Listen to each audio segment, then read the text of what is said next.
Bien, alors voilà, donc toute la partie électromécanique est en place. J'ai pas mis l'électronique de récupération d'énergie pour l'instant.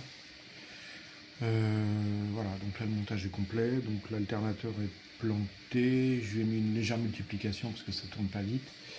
Voilà, j'ai ajouté, je l'ai mis dans la plus mauvaise configuration là, j'ai mis des poids de 700 grammes de chaque côté. J'ai 10 boulons sur mes disques inertiels, parce que j'appelle ça les gyromasses, parce qu'ils me servent de gyroscope et de masse en même temps, c'est pas vraiment des gyroscopes, c'est des volants d'inertie. Voilà, donc j'ai tout brûlé de manière à ce que ce soit un peu rigide. Donc on va essayer de tout tourner, on va voir ce que ça donne. Ah, ça démarre beaucoup moins facilement là. Ouf. Ah, ça a du mal. Oh là, il y a du poids à emmener. Hein. Oh là là là là. Allez, roule. Vas-y.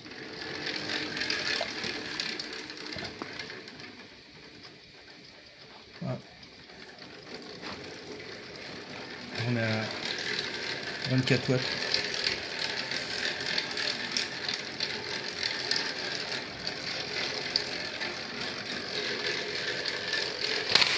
Hop.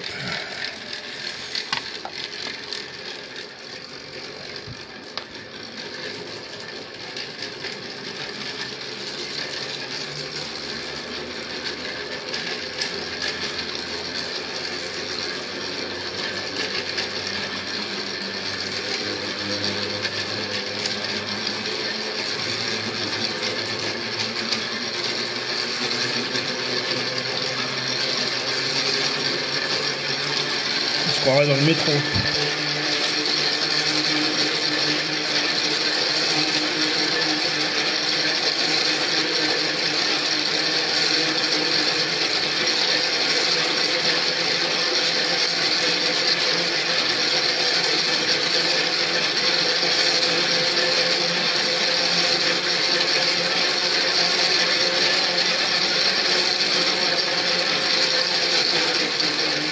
Bon, alors là, je note plusieurs choses.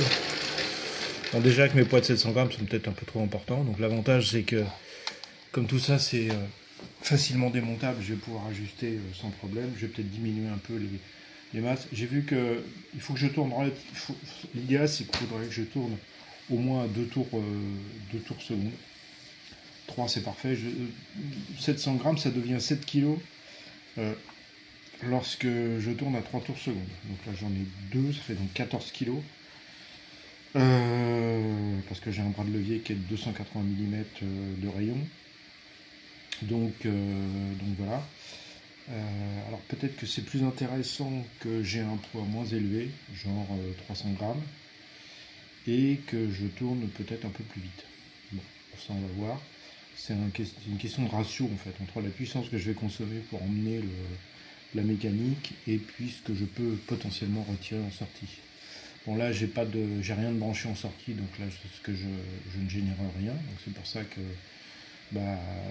déjà comme ça a du mal à démarrer, donc il va peut-être falloir que j'ajuste. Il y a peut-être une chose aussi qu'il va falloir que je fasse, c'est que je diminue la masse des volants d'inertie, parce qu'en fait ils tournent quand même relativement vite, et finalement avec un poids moins important dessus, parce qu'en fait ils ont un rôle particulier ces volants d'inertie. Ils n'ont pas besoin de peser lourd en fait, ils ont besoin simplement effectivement de conserver le moment cinétique. Donc comme ils tournent relativement vite, j'ai un facteur de multiplication important. Je vais peut-être pouvoir me permettre de diminuer leur masse, donc ça va être un peu moins compliqué à accélérer. Bon, enfin voilà, donc il y a pas mal de tests à faire déjà en préliminaire pour avoir une consommation d'entrée qui soit la plus faible possible, sans produire d'énergie, et puis après on va passer aux mesures de production et puis on verra si ça veut donner quelque chose. Voilà, donc la suite dans les jours qui viennent.